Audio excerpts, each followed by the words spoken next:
Hello, I am Amanda Park.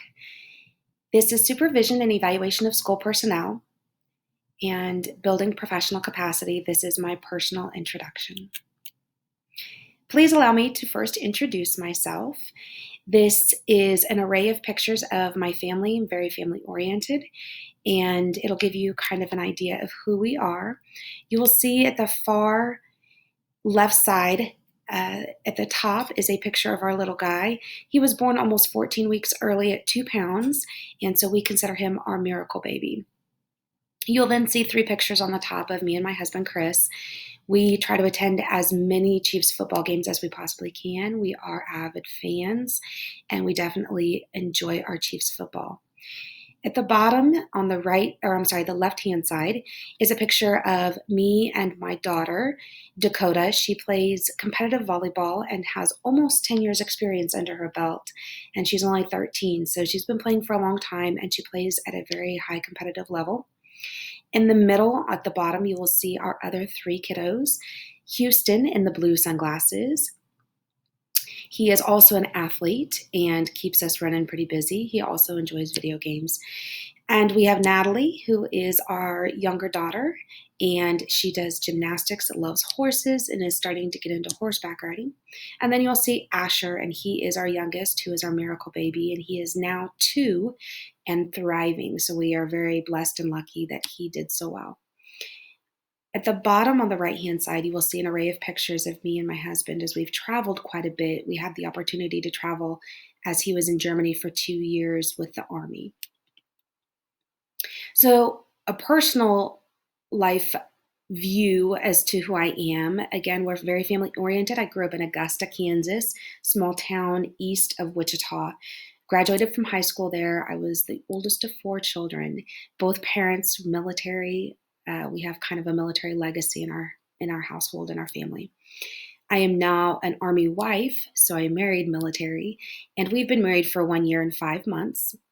We dated for 2 years, so we have been officially together for 3 years and 5 months.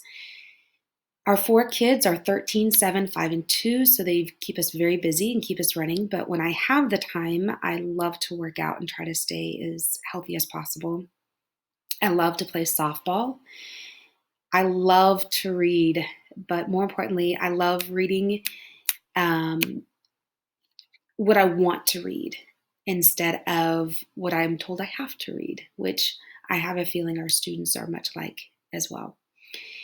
I enjoy traveling when I'm able to. And of course, go Chiefs. We love our Chiefs football. My professional life. I went to Friends University, and I am a 2-time graduate from Friends University. I first graduated with 3 bachelor's degrees, one in English education, one in Spanish education, and one in Spanish culture and language. And then I have various minors that go along with those as well. I also went back and obtained a master's degree in global leadership and management. And during that time, I was already teaching. I have been teaching for almost 14 years. I started in Wellington High School, and I taught there for 4 years. I taught English. I then went on to Blue STEM Middle School, High School, and for 2 years, I taught Spanish and technology, and then went to Wichita Southeast High School, where I spent 7 years of my career. And I really consider Wichita Southeast High School as my home, where I obtained the most skill and tools of my teaching career. And then I just recently finished 1 year at Junction City High School. My husband was transferred to Fort Riley, and so I spent 1 year at Junction City High School. And I am no longer with that district, as I am taking the time to now obtain the necessary classes in order to have a license in administration, because I do already have a master's degree. And then I do plan to obtain my doctorate as well, so that I can get a license in district administration for superintendency. After spending almost 15 years in high school classrooms, I am now venturing into a world of leadership and opportunity to use a vast array of tools I've been blessed to acquire over the years through my professional experience. So, a few of my professional thoughts, and I wanted to give these thoughts in the beginning because it'll give a background as to my reasoning and the way I feel and think the way that I do about education and some of the analyses that I provide throughout this assignment. For me, education is a business. Moreover, the students and many times teachers are the customers of this business. In order to successfully run any business, customer buy in is absolutely necessary. It's essential in order to gain any type of profit. And the profit that we look at as teachers and as administrators is obviously the success of our students. I In the beginning, at being at Southeast High School, I was not thrilled about the opportunities that I was given through Anita Archer. But as I gained more experience and time in the district and have had the opportunity to be in a different district since then, I am absolutely grateful for the experience that I had through Anita Archer. And she teaches with a philosophy of I do, you do, we do. And I think this is an excellent way for us to not just teach in our classrooms, but it's also an excellent way for us to lead. Professionalism is absolutely key and is a factor, as well as collaboration and trust, and these can only be fully established through values. Definition of culture. It was necessary for me to first define culture, for me to apply it to the assignment as a whole. So I've defined it as the set of shared attitudes, values, goals, and practices that characterizes an institution or organization. And I think that's really important for the organization as a whole. So we now look to the strategies for developing a collaborative profession in a professional culture designed to support, first of all, improvement. And we look at relationship development through trust and active communication. That's also done through community, and it's especially important for schools to have that relationship with community, just as that bridge is developed between administration, teachers and students. So I think that the relationship development through that trust and active communication is key from community all the way through to our students. Useful professional development. I think it's incredibly important for our teachers to have development that is useful to them, that they will be using on a daily basis in their classrooms. I know that many teachers feel as if a lot of the development they're given, they aren't able to use, or they feel like they get it just in time to learn something else and move on, and they don't actually use what they've been taught. So it's important to give them that development, but also give them time and ability to implement the development and practice it as well, so they're able to successfully use it and they don't feel like they've wasted their time. I love the idea of inter and intra-department collaboration. And by this, I mean not only within your own department should you be collaborating or within your own grade levels, but I think it's important to collaborate with others throughout the building as a whole so that you understand the links between not just grade levels, but also between all of the subject areas as well. Data and statistics should drive all monitoring, and that's going to improve the school as a whole. I'm a very data-driven person, and I love to look at numbers and how those numbers adhere to development and success and achievement. How if we change some factors, does that change the data and statistics? And to always continually monitor how those change so that you can always be continuing to improve for success. I love the idea of one vision, and this is basically what I consider to be the business buy-in. And there need to be clear expectations throughout the entire building, not just with the staff, but also with the students as well. So those clear expectations should be driven from the top to the teachers and from the teachers to the students. But it also needs to be driven from the administration to the students as well, because there should be that relationship and not a gap in relationship between administration and students as well. So then we look at the strategies for the school retention. And I think this is not just for teachers. I see this as also for our students, because in order for us to retain not just the respect and the positive attitudes and attention of our students, it's important for us to, of course, retain teachers who will help us to do that. So teachers should be considered our business partners as leaders, and it's important to lead by example. I think that it is incredibly important to not just teach in such a way, but also to be an administrator in such a way as to lead students and teachers to accomplish even more than they knew that they could accomplish. And that creates a better buy-in and retains people longer because they feel like they have accomplished what they set out to accomplish. And that's what I consider active leadership. Active leadership is not sitting on the sidelines and directing, but actively being in classrooms, actively interacting with not just teachers, but students and all staff members. And that creates a teamwork philosophy, and you build a family rather than just teachers in a building.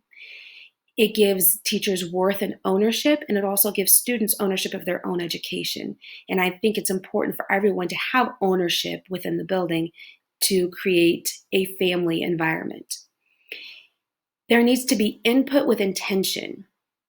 And what I mean by this is, if we ask for input from our teachers or if we ask for input from our students, there should be intention to follow up and use that input so that they know that they own part of change and achievement, and then they feel worthy of the hard work that they put into that ownership.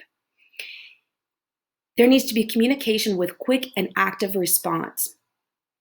And that communication sometimes should definitely be through email and written communication, but I think that there's a lack of verbal communication, and I think there needs to be more of that verbal communication. It's important for leaders to get out of the office and go have active conversations with teachers, with students.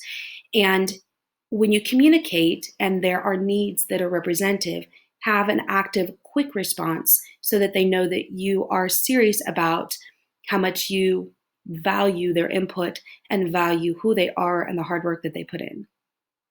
And all of these things are going to develop into trusting relationships throughout the entire building, from administration to teachers, teachers to students, and again, that gap in administration and students as well. All of this, once we have developed that active, trusting relationship within the building itself, we then can bridge that gap between the education buildings and the community itself and develop the trusting relationships that need to be there as well. Strategies for school learning. Again, I love the idea of I do, you do, we do. It's a modeling concept, and there needs to be repetition and consistency. And that consistency is not just in one classroom, but from classroom to classroom to classroom, using the development strategies and the same curriculum through vision and mission in order to model, repeat, and stay consistent. Relationship building. We've got to build relationships not just with our students, but with our teachers within each other, administrators together, and then all across the board, administrators to teachers, teachers to students, administrators to students. Personalization. Absolutely know who your staff is. Communicate with them by name. Make sure that not only are you communicating with them by name, but also with the students by name. When you use names, when you speak to people, it gives a more personalized approach, and they feel a more sense of worth. We should have goals and vision, and that all needs to be aligned together so that everybody's on the same page. A learning culture. And what I mean by this is that it needs to be an aligned learning culture through goals and vision, so everybody's on the same page. Drive the process and enjoy the journey. I love that saying. You should be behind the process and driving it forward, but by the same token, enjoy every day, enjoy the mistakes, enjoy the learning, enjoy all of it, because when you enjoy it and everybody sees the joy in what you do, they too will enjoy what you are teaching them or trying to get them to do. For healthy and effective professional cultural development, again, relationships are key, and we have to build on trust and honesty. And I think that there needs to be a level of honesty from administrators to teachers to let them know exactly what they need to improve upon. Even if they are doing a fantastic job, every one of us needs to be improving. And I think that communication also needs to go back to administration. Be honest with those administrators and let them know what they need to do to better support you, give you what you need in order to support your students. Use active leadership and compassion. It's important for us not just to be compassionate with our staff members, but with our students. But don't let that compassion get in the way of trying to build and foster the ability to improve either. Stay consistent and have integrity. Mean what you say and do what you say you're going to do, and do it with consistency across the board. There are going to be different needs between people, but it's important to stay as consistent to the procedures that you are supposed to follow as possible. In order to build trust, there has to be follow through and there has to be consistency again. The follow through is key, and that's with not only our staff members, but also with our students. Whatever we develop as a whole, if we all come together and decide what we're going to do, you need follow through or it's not going to work. You won't see any improvements, and when you don't see those improvements, you get frustrated and the whole process is a sham. Tenacity, strength, and reliability are also key. Sticking with what works, being strong in the process, and being reliable to one another as well as our students so that we can pick up the slack where we need to. If we have people who are struggling, help and support those as well. And well-being, I think this is incredibly important. Every one of our teachers, every one of our administrators, and I think it's important for us to start talking to students about this as well. They need to have well-being in their personal health, so physical, emotional, for many spiritual, and family. I'm a firm believer that if the well-being of staff and students is not recognized and held in high regard, staff members will be of no use to students, and students are going to be of no use to themselves or to accomplish what they set out to accomplish if their personal well-being is not adhered to and kept in a positive alignment. David Gergen, I love David Gergen and a lot of the quotes and the things that he said. He was a former presidential advisor, and he was a presidential advisor for Nixon, Ford, Reagan, Clinton, for several of the presidents. And then he was also a founding director of the Center for Public Leadership at the Harvard Kennedy School. And I love what he says here when he says, at the heart of leadership is the leader's relationship with followers. People will entrust their hopes and dreams to another person only if they think the other is a reliable vessel. And that's so very true, not just with administrators and teachers, but also with our kids as well. We need to bring out more in others than they even knew that they were capable of accomplishing. And when we do that, they see a new trust in us, and they entrust us with their hopes and their dreams, and they give us the ability to lead them appropriately, and they will follow. I'm very excited about this adventure, and I can't wait to see where it takes me and see where my leadership goes as well. Thank you.